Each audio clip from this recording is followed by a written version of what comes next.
इस वक्त दोस्तों झारखंड के अंदर में डेलिस्टिंग का मुद्दा काफी जोरों शोरों से चल रहा है। तमाम ऐसे लोगों की प्रतिक्रियाएं सामने आ रही है।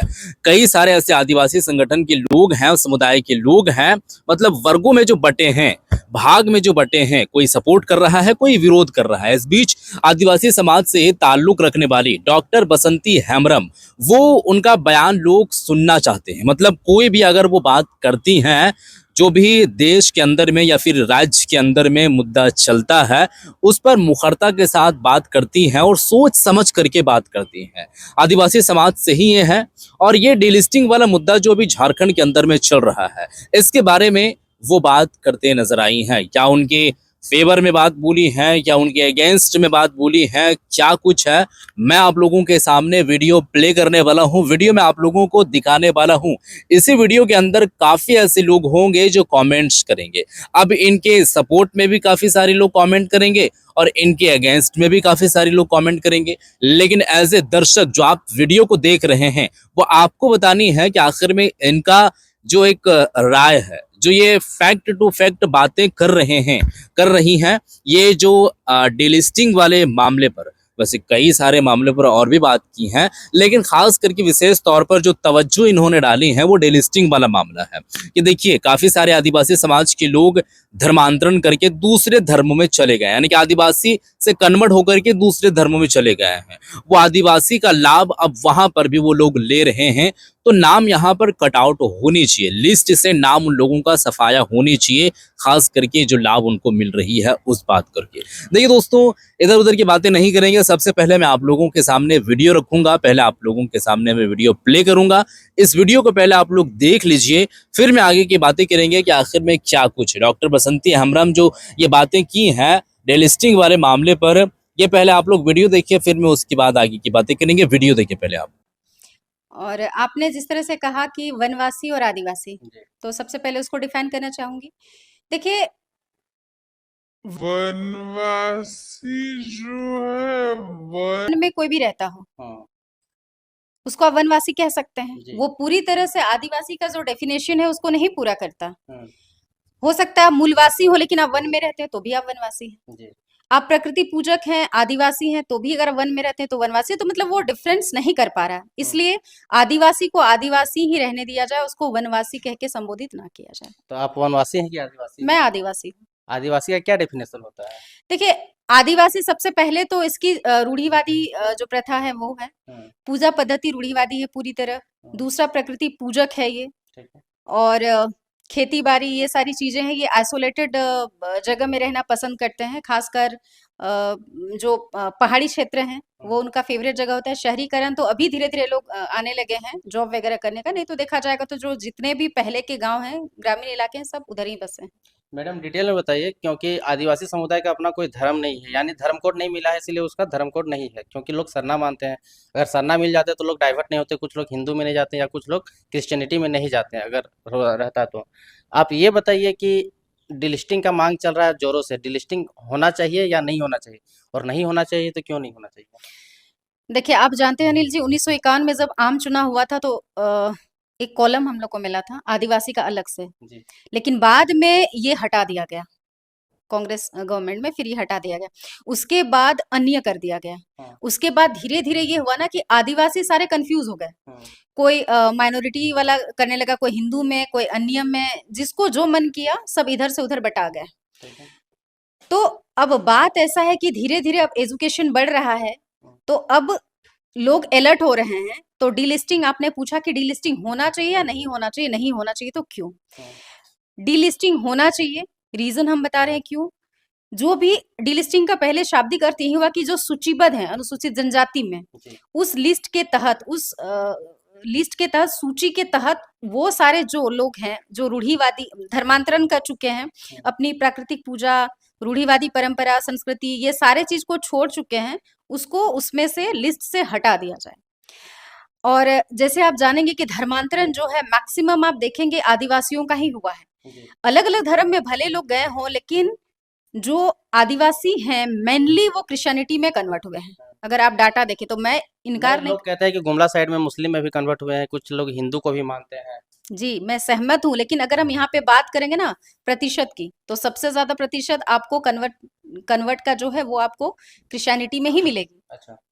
तो अब ये सारे लोग क्या है कि आप जानते हैं 28 अनुसूचित जनजाति के तहत जो विधानसभा का सीट होता है, आप उसमें सर्वे करोगे तो मैक्सिमम आप देखोगे कि उसमें जो कन्वर्ट पीपल हैं वही हैं, ठीक। और बाकी लोग जो सच में रूढ़िवादी और प्रकृति पूजा को ये करके चल रहे हैं, वो लोग अभी भी वैसे लोग बहुत पीछे हैं। अच्छा। तो गवर्नमेंट के जरिए बहुत सारी पॉलिसी माइनॉरिटी के लिए भी चलती हैं, और उसके बाद आरक्षण जो एसटी के लिए वो तो अलग है, लेकिन ये लोग जो कन्वर्ट हो चुके हैं, इनका क्या है कि वो माइनॉरिटी का जो फायदा है वो भी उठाते हैं। अच्छा। और जो उसके बाद आरक्षण जो एसटी को मिला है वो भी लेते हैं। तो दो तरफ तो चलेगा नहीं। अब जो डीलिस्टिंग की जो मांग कर रही है पब्लिक, जो रूढ़िवादी परंपरा को स्वीकार करती है, उनका कहना है कि ठीक है, संविधान में इस चीज का जिक्र है कि धर्मनिरपेक्ष देश, आप किसी भी धर्म को मान सकते हैं, बिल्कुल आपको जहां आस्था हो आप मानिए, लेकिन आप दो तरफा जो चीज है उसको नहीं ये कर सकते। जैसे कहने का मतलब, अगर आपने क्रिश्चियनिटी, इस्लाम, हिंदू जो भी कर लिया है तो आप उसको मानिए, लेकिन आपको इधर का जो आरक्षण है उसको आप छोड़िए, आप अल्पसंख्यक मतलब माइनॉरिटी की तरफ चले जाइए। एससी वाला में क्या है, एक नियम है, अभी तो इस पे लागू नहीं हुआ है एसटी में, अगर आपने हिंदू धर्म छोड़ा तो आप एससी का जो रिजर्वेशन है उसे हाथ धो बैठते हैं।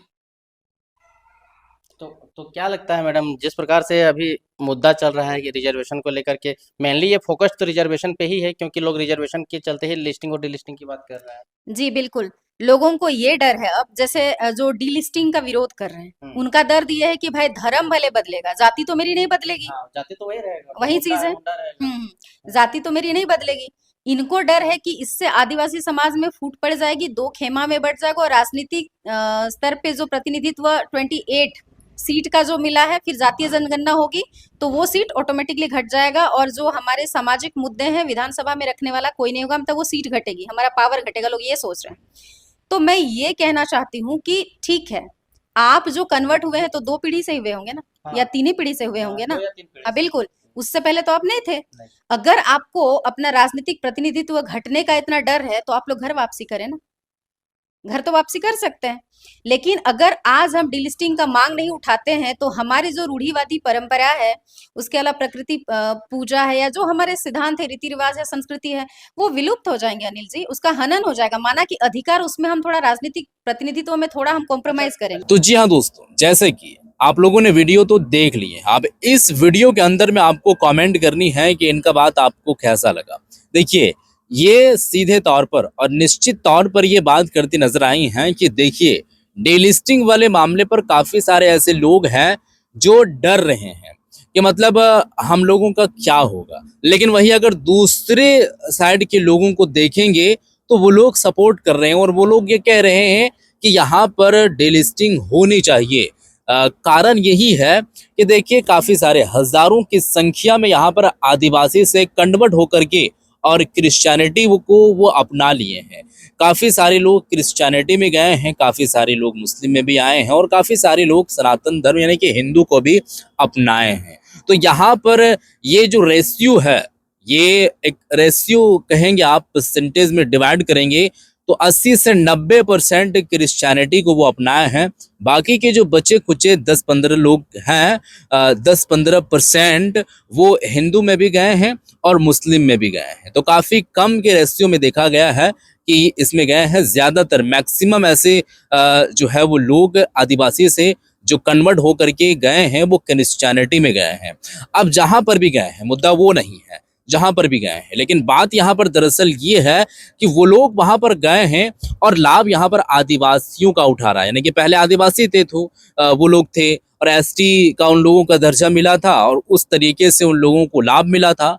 अब यहाँ पर इन लोगों का कहना है, यानी कि काफी सारे लोगों का कहना है कि यहाँ पर जो है वो सबसे पहले डिलिस्टिंग होगा तो नाम की यहाँ पर जो है वो छटनीकरण होगा, यानी कि जो उन लोगों को लाभ मिलता है और लाभ उन लोगों को नहीं मिलना चाहिए, वो लाभ यहाँ पर इन लोगों को मिलता है। तो यहाँ पर सबसे पहले तो नाम जब कटेगा तो वो तो अब आदिवासी रहा नहीं। अब जिस धर्म में वो गए हैं उस धर्म का उन लोगों का जो है वो लाभ मिले, जो भी उस समुदाय को लाभ मिलता होगा वो लाभ मिले, ना कि आदिवासियों का जो लाभ मिलता है वो मिले, जो कि पहले मिलता था और अब वो नहीं रहे हैं तो अब क्यों जो है वो मिलेगा। तो यहाँ पर एक अच्छी पहल है, ये लोगों का कहना है, और खास करके डॉक्टर बसंती हेम्ब्रम। अब देखिए दोस्तों, काफ़ी सारे लोग इस मामले में जो है वो तरह तरह की प्रतिक्रियाएं दे रहे हैं, खास करके राइटर फाइटर के नाम से जाने जाने वाले जो पूर्व विधायक सूर्य सिंह बेसरा जी हैं, उनका भी आप लोगों ने बयान सुने हैं कि डेलिस्टिंग नहीं होना चाहिए, परिसीमन नहीं होना चाहिए, बाकी के और भी वो मामलात को वो रखे हैं। अब यहाँ पर उनका कहना है कि 25 जून को हम दिल्ली जाएंगे और वहाँ पर जाकर के राष्ट्रपति द्रौपदी मुर्मू से हम सवाल करेंगे, और सवाल कई एक सवाल होंगे। तो देखिए दोस्तों, जो कुछ भी होगा आप लोगों के सामने वीडियो आएगी और आप लोग उस वीडियो को देख पाएंगे, अब जो कुछ भी होगा। लेकिन दोस्तों, ये बयान आप लोग सुने हैं डॉक्टर बसंती हेम्ब्रम, तो इनके बयान से आप किस तरीके से सहमति जताते हैं या आपका क्या कुछ राय बनता है, वो कमेंट सेक्शन में आप कमेंट करके जरूर बताइएगा और इस वीडियो को शेयर कर दीजिएगा। मिलते हैं फिर एक नई वीडियो के साथ, तब तक के लिए खुदा हाफिज।